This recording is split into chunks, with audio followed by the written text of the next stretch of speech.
여러분 안녕하세요. 여러분들 전자제품 안쪽에 그 회로판 같은 것을 보신 적 있으신가요? 초록색 회로판을 그 PCB라고 부릅니다. 그래서 지금 제가 나와 있는 이 JDM이라는 회사는 이 PCB를 만드는 회사인데요. 이 PCB가 우리가 생활할 때 사용하는 여러 가지 전자제품에 많이 들어가는 만큼 우리 생활에 밀접한 관련이 있다고 할 수 있는데요. 오늘은 이제 대표님도 만나 뵙고 공장을 이제 살펴보면서 이 PCB가 어떻게 생산되는지 한번 체험해 보도록 하겠습니다.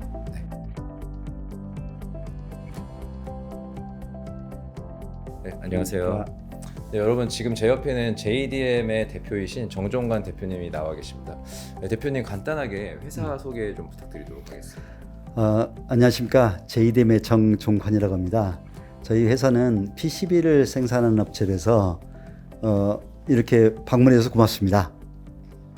네, 저희가 PCB 판이라고 하면은 항상 이렇게 컴퓨터나 뭐 이렇게 내부 기계를 뜯어 보면은 초록색 이제 기판이 보이는데 왜 이게 항상 초록색으로 생산되는지 항상 궁금했었거든요. 좀 알려주실 수 있을까요?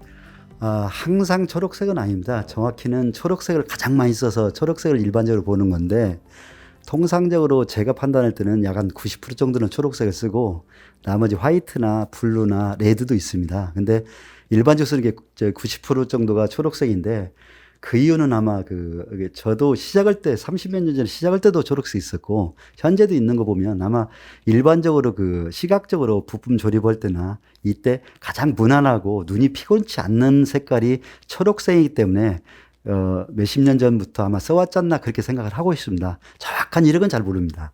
그럼 뭔가 기술적인 이유가 아니라 정말 사람이 그거 보면서 조립을 해야 되니까 눈의 피로를 덜기 위해서 이제 초록색이 되었다. 관습적으로 그렇게 생각하면 될까요? 네, 그렇습니다. 그렇습니다.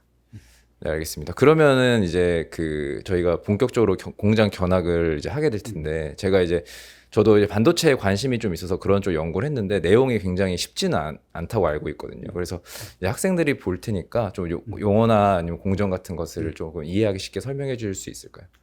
물론입니다. 네. 현재 나이 있는데 나인에 가서 한 공정 홍정 보면서 설명을 드릴 수 있도록 그렇게 하겠습니다. 네, 그러면 이제 견학을 본격적으로 시작해 보도록 하겠습니다. 대표님 여기는 이제 캠실이라고 들었는데 여기서는 어떤 그 작업이 이루어지는지 설명해 주실 수 있을까요? 네. 여기는 가장 PCB를 제조하는 과정 중에서 가장 먼저 시작하는 공정입니다. 여기는 고객사에서 보통 개발업체에서 설계해서 CAD를 설계해서 우리한테 거버 데이터를 보내오면 여기서 하는 공정은 PCB 제조를 위해서 어떤 준비 작업, 그러니까 어떤 가이드를 심어준다든지 작업이 가능한 걸 검토한다든지 아니면 특수한 보드에 맞도록 보정해주는 그런 공정이라고 보면 될 것 같습니다. 그러면 이제 디자인 같은 것도 여기서 직접 하시는 부분이 있는 건가요? 저희가 직접 디자인을 하지 않고 디자인된 자료를 갖고 오면 그때부터 저희는 시작하는 겁니다. PCB 공정을 돌기 전에 여기부터 먼저 소개를 좀 드리겠습니다. 여기는 분석실입니다. 여기 약간 부분은 실험실 같아 보이는데 정확히 뭐 하는 곳인지 설명 부탁드리겠습니다. 이곳은 PCB가 이런 PCB가 생산되면 요걸 실내성 검증을 위해서 요거는 단면적을 따서 어떤 섹션 검사를 해서 이 PCB 상에 하다못해 도금 두께라든지 요걸 측정해서 신뢰성에 문제가 없는지를 측정하는 분석실이 되겠습니다. 그러면 지금 이 뒤에서 하고 계신 작업이 이제 그런 걸 이제 이 기판을 보면서 분석하는 작업이라고 이해하면 될까요? 그렇습니다. 이 현재 공정들은 이런 PCB 자체를 단면 따서 마이크론 단위의 어떤 두께를 측정해서 이 자체가 가장 고객사에 갔을 때 가장 이상적으로 쓸 수 있는지를 좀 분석하는 그런 쪽이 되겠습니다. 네, 알겠습니다. 그러면은 이제 본격적으로 공정을 한번 보러 가보도록 하겠습니다. 가시죠. 네. 여기는 드릴링하는 공정입니다. 드릴로 해서 원단이 최초로 원자재 업체에다 입고가 되면 그걸 경제적인 사이즈로 재단을 해서 최초로 시작하는 드릴링하는 공정입니다. 대표님 지금 이 뒤에 보이는 공정이 드릴링 공정인가요? 예, 맞습니다. 사전에 원자재가 입고될 때는 큰 사이즈로 입고되는데 우리가 가장 이상적인 사이즈로 재단을 해서 드릴의 사이즈에 따라서 2장 내지 3장씩을 스태킹을 하나 해서 요걸 세팅을 해서 드릴링을 합니다. 아까 이제 캠실에서 봤던 그런 도면 같은 것들이 여기로 전송이 돼서 그 모양대로 뚫는다는 말씀. 예, 그렇습니다. 햄실에서 만들어진 데이터에 의거해서 이 장비상에 그 입력이 되면 장비는 그 프로그램된 그 위치에 따라서 XY 좌표에서 위치에 따라서 드릴링을 자동으로 드릴하게 됩니다. 그래서 여기는 CNC라고 공정이라고 표현을 합니다. 네, 알겠습니다. 그러면 이제 이 드릴 공정을 봤으니까 다음 공정을 한번 이동해서 보도록 하겠습니다. 예, 가시죠. 이번에 소개할 공정은 노광 공정이라고 합니다. 저기 보다시피 일반적으로 데스라인이라고 하는데요. 여기 들어가기 전에는 방진복을 반드시 입어야 됩니다. 이제 앞에 공정에는 방진복을 안 입었었는데 여기서 꼭 입어야 되는 이유가 있을까요? 여기는 그 회로를 형성하는 가장 핵심적인 공정에서 회로라는 자체는 회로 형성하는데 요즘은 미세회로가 많기 때문에 그런 미세회로가 먼지로 인해서 불량 소지가 상당히 많이 나는 게 사실입니다. 먼지 차단을 위해서 방지복을 반드시 입게 되어 있습니다. 그리고 여기 옆에 보면은 이제 어떤 저 공간이랑 한번 이중창처럼 이렇게 따로 공간이 하나 만들어져 있는데 저건 어떤 역할을 하는지 좀 설명 부탁드리겠습니다. 여기는 그 보통 패스박스라고 하죠. 일반적으로 어떤 제품들의 소형 제품들을 출고하는데 사람이 들어가다 보면 먼지 유입이 가능성이 있기 때문에 이 패스박스를 통해서 전달해서 안쪽까지 제품을 연결하는 그런 패스박스가 되겠습니다.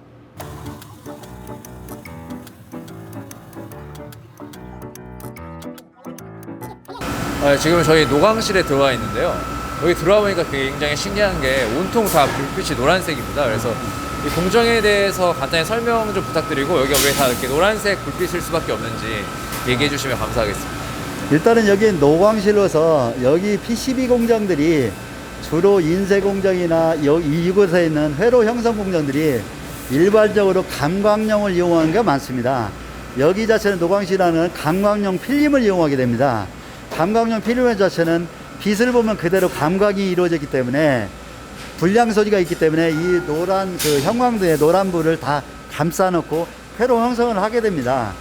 이 자체가 감광용 필름으로 입혀놓은 상태입니다. 근데 이 필름 자체는 우리가 어렸을 때 필름을 카메라를 뜯어갖고 열어보면 필름을 열어보면 다 버리게 되지 않습니까?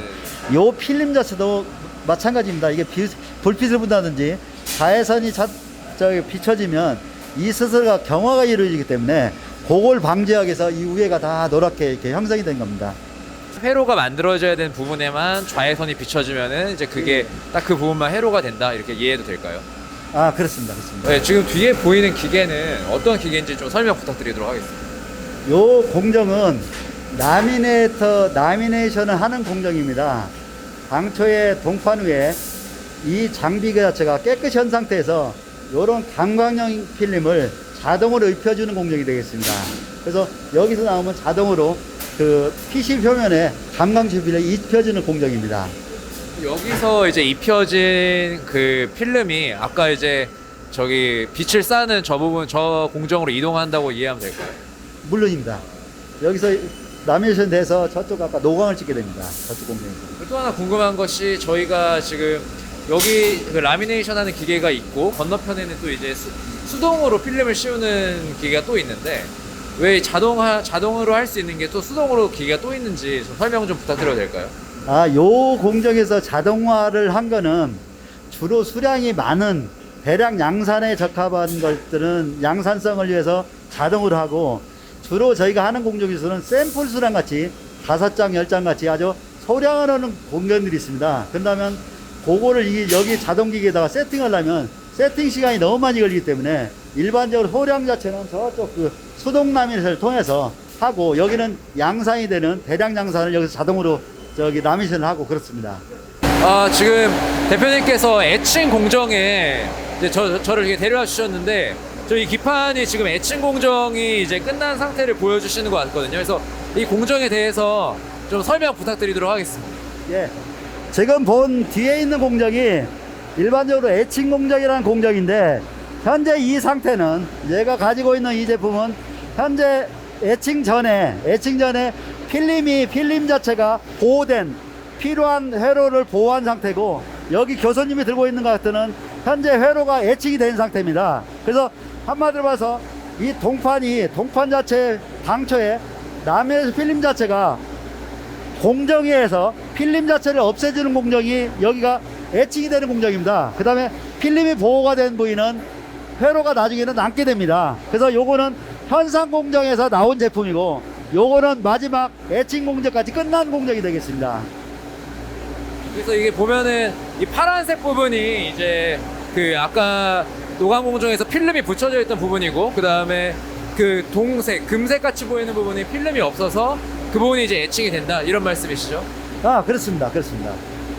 그리고 제가 들고 있는 게 이제 이 마절막으로 필름까지 벗겨진 상태의 이제 기판이죠. 요게 이제 거의 완성품이 다 됐다고 생각할 수 있을까요? 회로까지는 완성이 돼 있는 상태입니다. 그래서 회로에서부터 현상에서부터 에칭까지 아니면 필름 박리까지가 이 하나의 장비에서 다 진행이 되고 있습니다.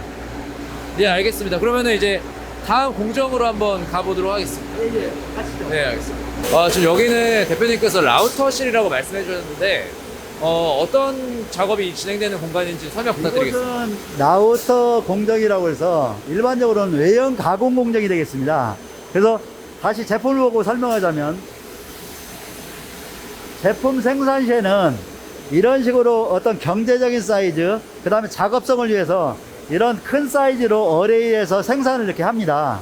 이렇게 해서 제품이 다 완료된 제품은 이 낱개로 분류하기 때문에 이런 식으로 외형 가공을 하게 됩니다. 그래서 이 상태가 최종 업체의 고객사에 납품되는 형태가 이 형태로 되겠습니다. 그래서 여기는 외형 가공인 라우터 공정이라고 합니다. 대표님, 여기는 BBT실이라고 하셨는데 어떤 그 작업이 수행되는지 설명해 주실 수 있을까요?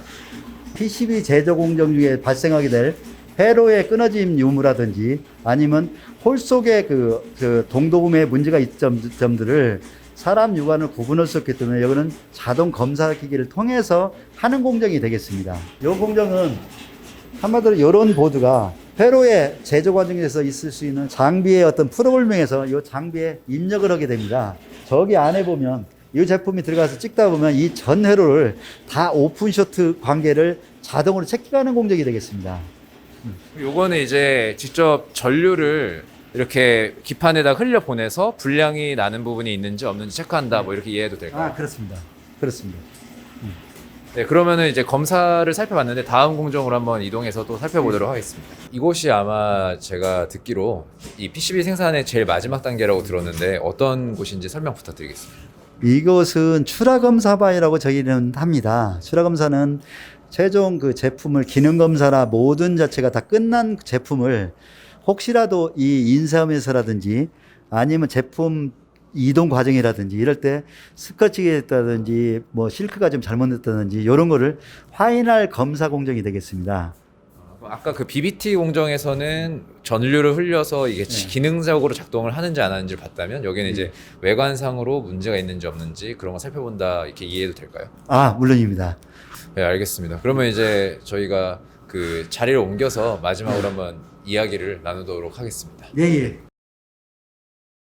일단은 그 스마트 팩토리의 그 도입 자체를 해야 된다는 필요성은 많이 못 느끼는데, 현재 스마트 팩토리를 하기 위해서는 가장 모든 제조 과정들이 그 한마디로 흔적이 남아야 되는데, 그렇게 남기기는 너무 직원들이 상당히 바쁘고 거기에 시스템적으로 도입에 들어오기가 아직까지 좀 어려운 환경이다 보니까 아직까지 도입을 못하고 있는 실정입니다.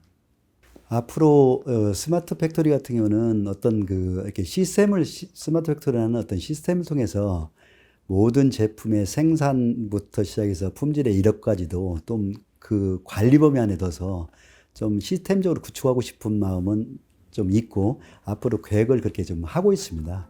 예. 지난 제가 PCB 현재는 약 한 30여 년 정도 됐는데, 지난 어떤 30여 년 동안 그 제가 만드는 생산품이 가장 인류인 제품을 만들기 위해서 많은 부단한 노력을 기울여 왔습니다.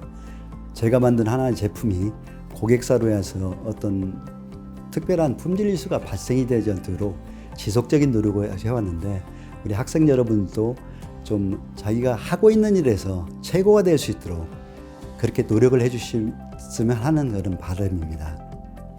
지금까지 PCB 생산 과정을 한번 같이 살펴봤는데요.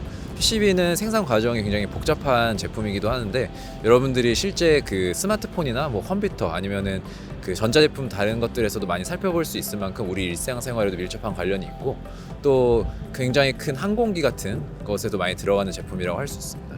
그래서 이런 전자 제품이 들어가는 상품들이 상품의 어떤 생산이나 개발이 끊이지 않는 한은 이런 중소기업이나 대기업에서 PCB나 반도체 생산하고 연구하는 일은 아마 멈추지 않을 것이라고 생각합니다.